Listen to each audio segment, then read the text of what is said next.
अस्सलाम वालेकुम, welcome back to my channel. आज मी इन फिजियोलॉजी का एक चैप्टर पढ़ेंगे, दैट इज़ रिस्पायरेटरी सिस्टम।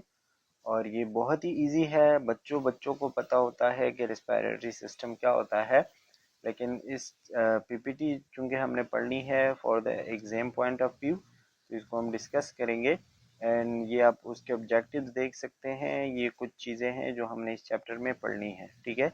सबसे पहले आपको रिस्पायरेटरी सिस्टम का जो है वो एक डायग्राम दिखाया गया है, जिसमें आप देख सकते हैं कि आपको एक ओवरव्यू ओवरऑल एक स्ट्रक्चर दिखाया गया है अबाउट द रिस्पायरेटरी सिस्टम, जिसमें आपके different organ like nose, trachea and pharynx, इसके अलावा आपके लंग्स, और फिर लंग्स के अंदर जो है आपके अल्विलाई वगैरह और काफ़ी सारी चीज़ें जो है वो आ रही है। So it is all respiratory system, ठीक है। अच्छा, फिर इसके नीचे भी आप देख सकते हैं ये एक मस्कुलर ऑर्गन जो आपको नज़र आ रहा है, it is known as diaphragm. और मतलब जितनी भी चीज़ें हैं it is all included in respiratory system, ठीक है। अच्छा, फिर यहाँ पे आप देख सकते हैं उसके सारे के सारे ऑर्गन्स आपको दिखाए गए हैं। अगर हम इसको थोड़ा सा जूम करें, जिसमें हमारे पास जो है वो नेज़ल कैविटी आती है, ठीक है। नेज़ल कैविटी आती है, उसमें नॉस्ट्रिल आते हैं, उसमें ओरल कैविटी आती हैं। नेज़ल कैविटी यानी नाक के अंदर का जो पार्ट होता है, जो खाली जगह होती है, ठीक है। नॉस्ट्रिल जो नथने होते हैं, नेर्स भी कहते हैं इसको। ओरल कैविटी जो हमारा माउथ होता है, एंड फेरिंग्स जो कि ये वाला एरिया होता है, ठीक है, उसको कहते हैं फेरिंग्स, ठीक है। अगर इसका मैं कलर थोड़ा सा ब्लैक कर दूं तो आपको ज़्यादा अच्छा समझ आएगा, ठीक है। ये जो एरिया है it is known as pharynx, ठीक है। अच्छा, ये हमारे लंग्स है, और आप देख सकते हैं कि लंग्स में भी जो है वो एक मतलब थोड़ा सा स्ट्रक्चर वाइज और लेंथ वाइज जो है वो थोड़ी सी डिफरेंसेस है, ठीक है। अलग अलग है। इसके ऊपर भी हम बात करेंगे कि ऐसा क्यों है। और ये है आपका diaphragm, so you can see that, ठीक है। अच्छा जी, फिर यहाँ पे एक और चीज़ जो आप देख सकते हैं वो है इस लंग्स के ऊपर हमारा कुछ मसल्स है, या फिर हमारे रिब्स है, ठीक है, जिसको हम इंटरकॉस्टल मसल्स कहते हैं। और ये यहाँ पे मौजूद होते हैं for the purpose of protection of the lungs, ठीक है। खैर, यहाँ पे फिर से आपको वही रिस्पायरेटरी सिस्टम के कुछ ऑर्गन्स बताए गए हैं, ठीक है। यहाँ पे आप देख सकते हैं कि ये जो पार्ट है ये अल्वेलाई, और इसको एयर सेक कहते हैं। फिर एयर सेक के अंदर आपको ये जो छोटे छोटे से डॉट्स नज़र आ रहे हैं, इट इज़ नोन एज अल्वेलाई। और अल्वेलाई जो है वो हमारा रिस्पायरेटरी सरफेस होता है, जहाँ पे जाके ultimately gaseous exchange can take place. अच्छा जी, okay. So the respiratory system ये जो है क्या है, रिस्पायरेटरी सिस्टम हमारा एक ऐसा सिस्टम है जो कि होम्योस्टेसिस में कंट्रीब्यूट करता है। होम्योस्टेसिस का मतलब होता है बॉडी को बैलेंस में रखने का जो निज़ाम है, आपने फर्स्ट सेमेस्टर में पढ़ा हुआ है, ठीक है। इसके ऊपर मैंने वीडियो भी बनाई हुई थी। तो रिस्पायरेटरी सिस्टम हमारे बॉडी को होम्योस्टेसिस में रखने के लिए काम करता है। कैसे? For the by the providing of exchange of gases, यानी गैसेस का तबादला करवा के, ऑक्सीजन इनहेल करवा के, कार्बन डाइऑक्साइड एक्सहेल करवा के, ये सारी चीज़ें जो है वो करवा के हम हमारी बॉडी में गैसेस का जो एक बैलेंस है वो रहता है हमारे एटमॉस्फेयर, हमारे ब्लड और हमारे टिश्यूज़ के अंदर। सिंपल बात ये है कि रिस्पायरेटरी सिस्टम जो है ये हमारा एक ऐसा सिस्टम है जो हमारे बॉडी में गैसेस का बैलेंस मेंटेन करता है। बाहर और बॉडी के अंदर ब्लड में और टिश्यू में जितनी गैसेस का एक्सचेंज होना चाहिए वो होना, वो जो है वो इस रिस्पायरेटरी सिस्टम की वजह से होता है, ठीक है। इसके अलावा ये जो है हमारा पीएच भी कंट्रोल करता है। पीएच बॉडी का आपको पता है एसिडिटी और बेसिसिटी का एक मतलब एक तरीका कार है, जिसमें एसिडिटी और बेसिसिटी जब बढ़ती है तो मुख्तलिफ़ किस्म की चीज़ें या मुख्तलिफ़ किस्म के नुकसानात हो सकते हैं बॉडी में। तो ये जो रिस्पायरेटरी सिस्टम है ये हमारे पीएच को भी एडजस्ट करता है, मतलब नॉर्मल करता है, ठीक है। फिर इसमें आप ऑर्गन्स देख सकते हैं कि इसमें डिफरेंट ऑर्गन आते हैं, जिसमें हमारा नोज़ है, ठीक है, उसमें थ्रोट है, उसमें फेरिंग्स जो थ्रोट होता है, लैरिंग्स होता है जिसको हम वॉइस बॉक्स कहते हैं, यहाँ से आवाज़ प्रोड्यूस होती है, ठीक है। और यहाँ पे जो है वो ट्रेकिया है, ब्रोंकाई है, लंग्स है, जो कि हम आगे एक एक डिस्कस करेंगे। और ये हम उसके फंक्शन और स्ट्रक्चर के हिसाब से फिर मतलब आगे लेके जाते हैं, ठीक है।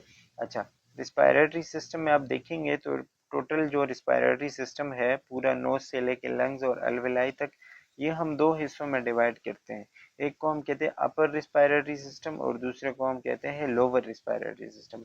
अपर रिस्पायरेटरी सिस्टम में तीन चीजें आती हैं, नोज, फेरिंग्स और उसके साथ साथ थोड़े बहुत associated structure like adenoids, tonsils, oropharynx, laryngopharynx, वो सारी चीजें, ठीक है। अच्छा, अगर आप लोअर रिस्पायरेटरी सिस्टम में देखेंगे तो उसमें लेरिंग्स, ट्रेकिया जिसको विंड पाइप कहते हैं, ब्रोंकाई और लंग्स, यानी कि इसके नीचे जो रिस्पायरेटरी सिस्टम होगा लेरिंग्स के नीचे, वो लोअर रिस्पायरेटरी सिस्टम होगा, और इसके ऊपर जो होगा वो अपर रिस्पायरेटरी सिस्टम होगा, ठीक है। तो ये चीज आपने याद रखनी है, ये आपसे पूछ सकते हैं पेपर में, अपर रिस्पायरेटरी सिस्टम और लोअर रिस्पायरेटरी सिस्टम।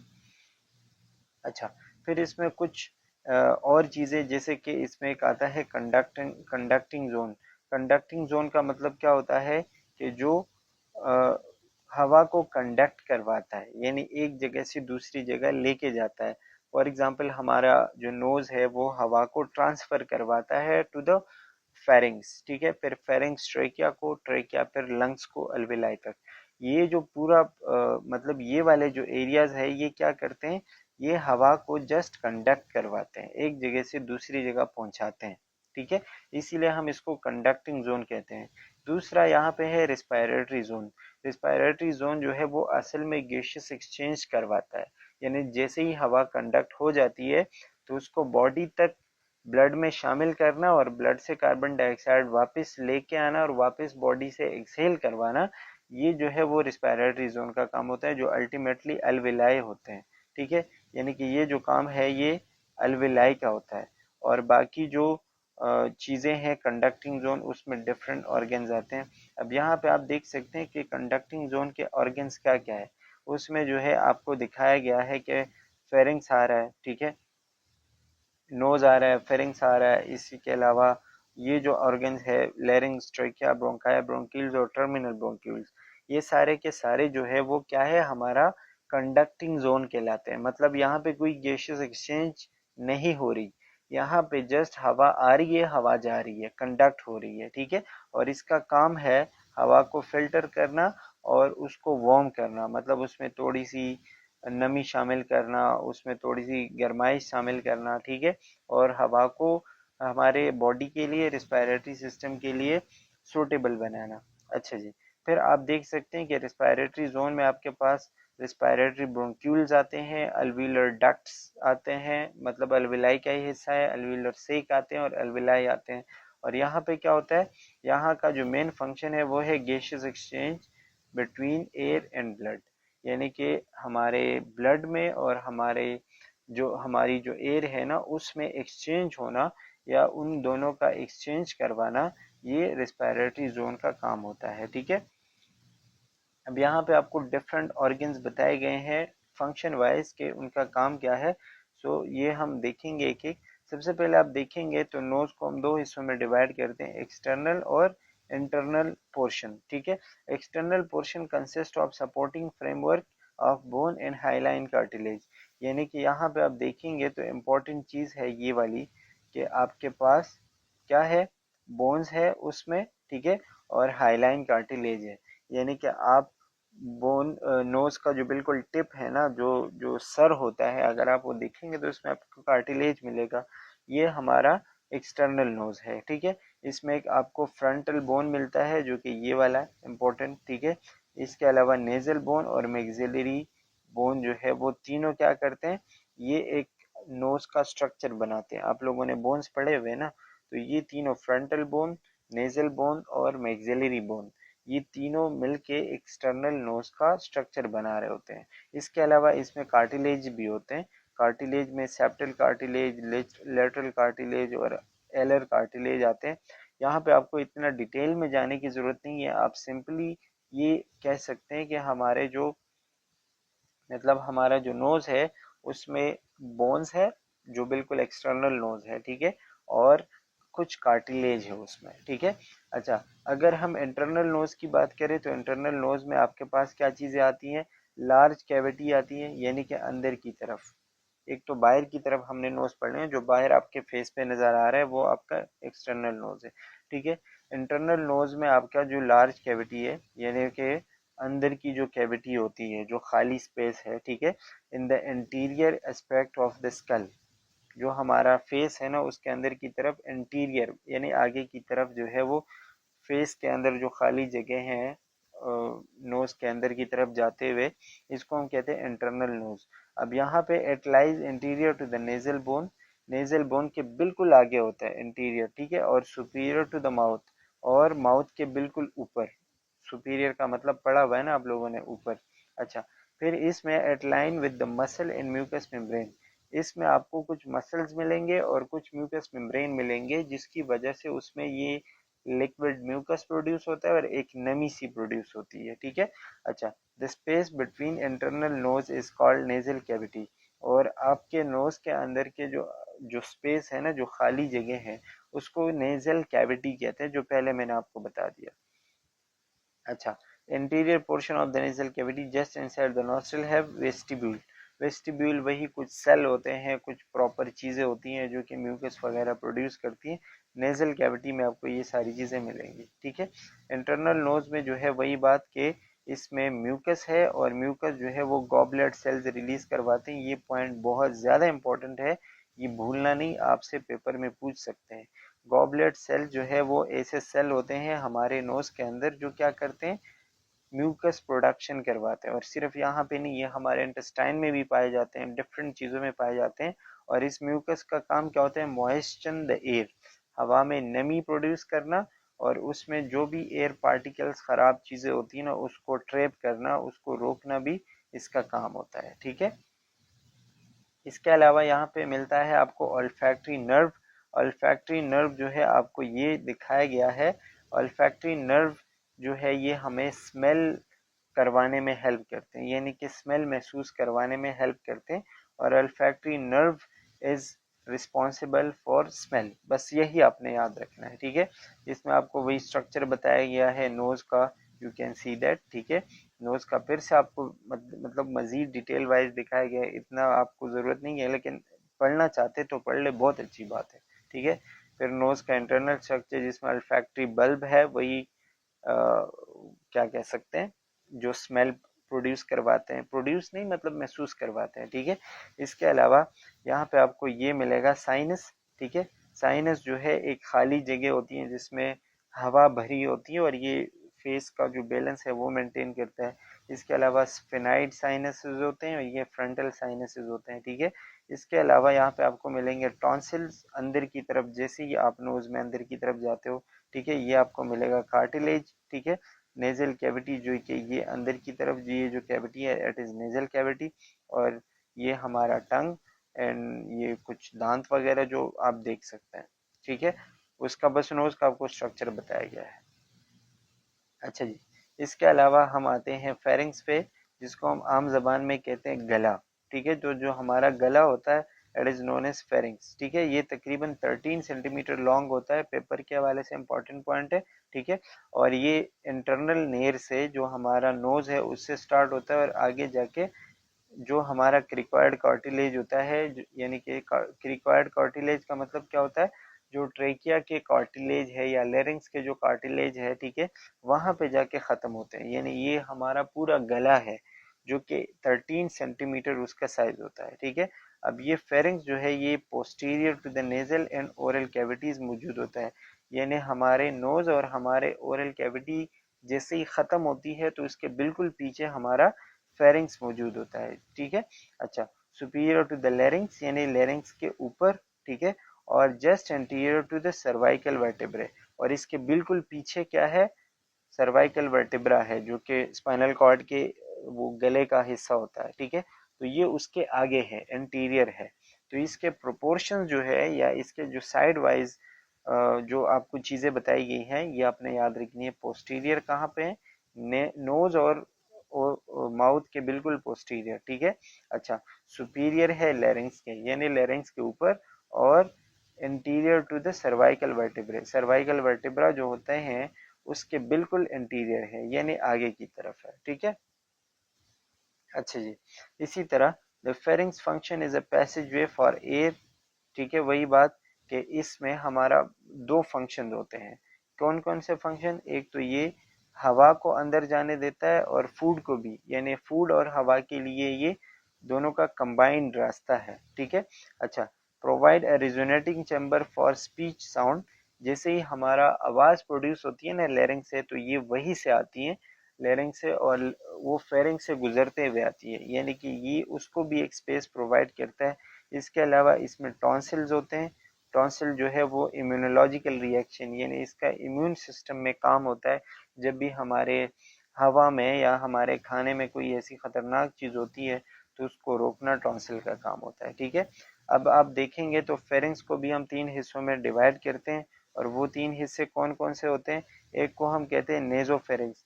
नेजोफेरिंग्स जो है वो हमारे नोज के साथ जो मिला हुआ हिस्सा है, या फिर आप कह सकते हो कि सुपीरियर पोर्शन है, यानी कि फेरिंग्स का पहला वाला हिस्सा ऊपर वाला है। फिर बीच का जो हिस्सा होता है उसको ओरोफेरिंग्स कहते हैं, जो माउथ के साथ कनेक्ट है, और आखिरी जो हिस्सा होता है उसको कहते हैं लेरेंजोफेरिंग्स, जो कि लेरिंग्स के साथ कनेक्ट है। इसको आप इंफीरियर और इंटरमीडिएट पोर्शन भी कह सकते हो, ठीक है।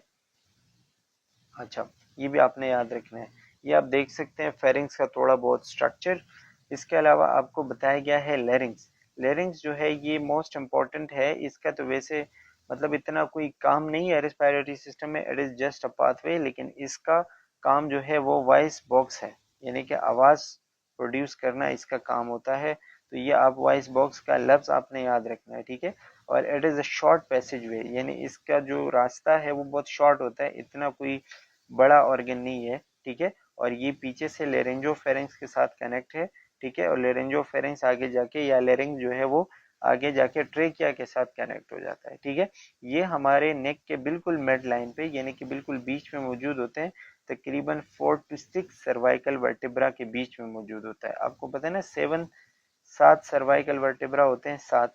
तो उसमें से जो 4 से लेके 6 तक, यानी कि ये 3 वर्टिब्रा के बीच में जो है वो हमारा लेरिंक्स मौजूद होता है। और इसमें 9 पीसेज ऑफ कार्टिलेज होते हैं। अब 9 पीसेज ऑफ कार्टिलेज, यानी कि लेरिंक्स छोटे छोटे कार्टिलेज से बना होता है, और वो टोटल कार्टिलेजेस कितने होते हैं? 9। और ये सारे कार्टिलेज मिलके एक मतलब लेरिंक्स का स्ट्रक्चर बना रहे होते हैं, और इसके बीच में एक छोटा सा रास्ता होता है जिसके जरिए से मतलब हवा पास हो रही होती है। अगर हम इसको थोड़ा सा मैं आपको रफ सा बना के दिखाऊं, तो मतलब इसी तरह का एक स्ट्रक्चर होता है, एक साइड पे इस तरह का होता है, ठीक है। और बीच में क्या होता है?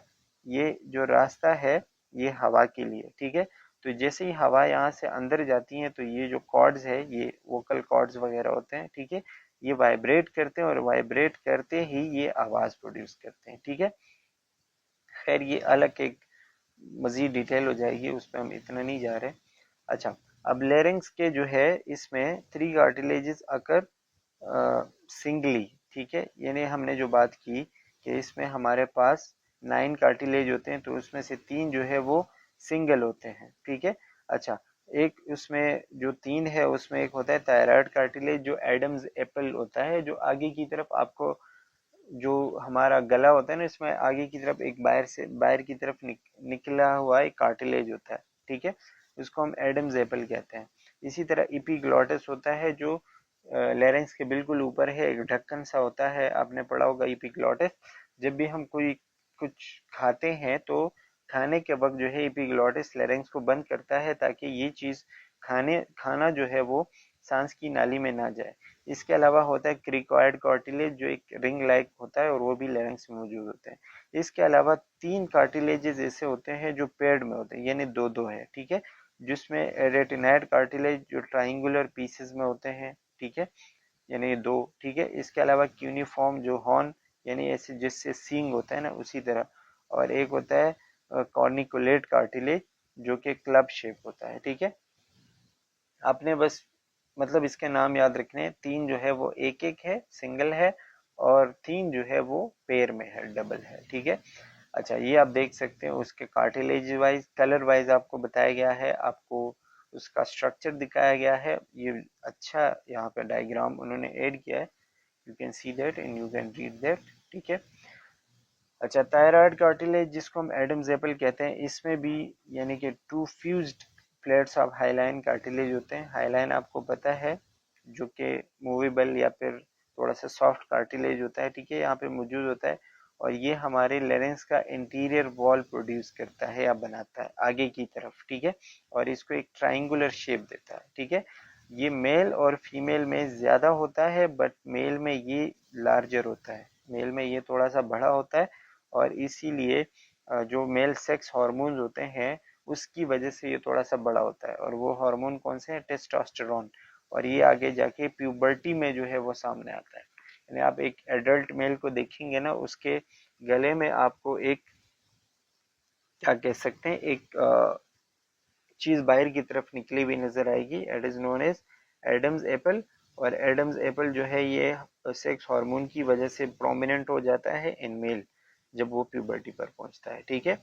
अच्छा जी, इसी तरह इपीग्लॉटिस है। इपीग्लॉटिस का मैंने आपको बता दिया कि ये एक लीफ लाइक स्ट्रक्चर होता है, मतलब एक ऐसी चीज है जो कि ढक्कन है, इलास्टिक कार्टिलेज होता है, ठीक है, और एपिथेलियम एक लेयर होती है, उससे ये कवर्ड हो चुका होता है। ये हमारे सॉल्विंग के दौरान यानी कि खाना निगलने के दौरान फेरिंग्स को और ट्रेकिया को बंद कर देता है, ठीक है, क्योंकि वो जो है वो खाना आगे ना जाए, बस सिंपल फूड और ड्रिंक जो है वो आगे ना जाए। तो इसीलिए ये larynx elevation of the larynx causes epiglottis to move down and form a lid over the glottis, वही बात कि उसको बंद करता है। आसान अल्फाज में मैंने आपको बता दिया है, ज्यादा आपको उसमें सर खपाने की जरूरत नहीं है। अच्छा जी, इसी तरह होता है क्रिकॉइड कार्टिलेज। क्रिकॉइड जो है वो मैंने आपको पहले भी बता दिया कि एक हाईलाइन कार्टिलेज होता है। ये चीज आपने याद रखनी होती है, कौन सा हाईलाइन है कौन सा इलास्टिक है, ठीक है। भी लेरेंस के इंफीरियर यानी कि पीछे वाले वॉल को, या आप कह सकते हो नीचे वाले वॉल को जो है वो बनाता है, ठीक है। अच्छा, इसी तरह रेटिनॉइड कार्टिलेज है, ये पैर में होता है, और ये भी कार्टिलेज रेटिनॉइड होते हैं। ये ट्राइंगुलर पीसेस होते हैं और ये भी हाईलाइन कार्टिलेज के बने होते हैं, ठीक है। और ये वोकल फोल्ड जो है वो कॉर्ड्स की तरह एक चीज होती है, मस्कुलर टाइप, ठीक है, वो सारी चीजें बनाते हैं। एक मसल होते हैं जो उसमें हेल्प, या उसको हेल्प तो क्या मतलब, उसको ऐसे पकड़ के रखते हैं to maintain the structure of larynx, ठीक है। इसके अलावा होते हैं क्यूनिफॉर्म कार्टिलेज। क्यूनिफॉर्म जो है ये भी इलास्टिक कार्टिलेज होते हैं, इंपॉर्टेंट पॉइंट, ठीक है। Interior to corniculate cartilage support the vocal folds and lateral aspect of the epiglottis। vocal folds जो vocal cords को पकड़ के रखते हैं, वो सारी चीजें होती हैं, मस्कुलर चीजें होती हैं, उनको मेंटेन करते हैं, और epiglottis का स्ट्रक्चर भी मेंटेन करते हैं, ठीक है। कॉर्निकुलेट कार्टिलेज जो है ये हॉर्न शेप होते हैं, इंपॉर्टेंट पॉइंट, ठीक है, और ये भी इलास्टिक कार्टिलेज के बने होते हैं। और ये एपेक्स ऑफ ईच एरेटिनाइड कार्टिलेज, यानी ये एरेटिनाइड कार्टिलेज जो होते हैं ना, वो दोनों के ऊपर मौजूद होते हैं, और ये हमारे एपिग्लॉटिस के लिए सपोर्ट बनते हैं, बस। अच्छा, इसमें ज्यादा कुछ है नहीं, मतलब ज्यादा कुछ याद रखने वाला नहीं, कौन सा कार्टिलेज इलास्टिक है, कौन सा कार्टिलेजिनियस है, कौन सा हाईलाइन है, ये चीज आपने थोड़ी बहुत याद रखनी है, इसके नाम याद रखने, एंड ज्यादा उसमें कुछ है नहीं, ठीक है। नेक्स्ट जो ऑर्गन होगा वो होगा ट्रेकिया। यहाँ पे हम अपना फर्स्ट पार्ट इसका क्लोज करते हैं, and next we will be talking about trachea in the part 2, ठीक है। एक और चीज मैं आपको बताऊं कि मैं आपको इसमें एक दो तीन एमसीक्यूज ऐड करके बताऊंगा, आपने उसका जवाब मुझे कमेंट सेक्शन में देना है। And one announcement is for you कि मैं एक अलग ग्रुप बनाऊंगा, आपको जो नंबर स्क्रीन पर नजर आ रहा है इसमें आप मुझे मैसेज करेंगे, और मैसेज करते हुए आप जो है एक उस ग्रुप में मैं आपको ऐड करूंगा। अगर आप चाहते हैं कि एमसीक्यूज वगैरह आपको मिले, उसमें हम ऑनलाइन टेस्ट कंडक्ट करवाते हैं, लेकिन उस ग्रुप की फीस होगी 100 रुपीज पर मंथ, ठीक है, कुछ भी नहीं है, 100 रुपये। लेकिन इससे ये होगा कि स्टूडेंट दिल लगा के करेंगे, क्योंकि जब पैसे जाते हैं तो वो फिर करते हैं काम, ठीक है। सो आप जो है वो ग्रुप ज्वाइन कर सकते हैं, मुझे इस नंबर पे कांटेक्ट कीजिएगा, and I will add you in the group.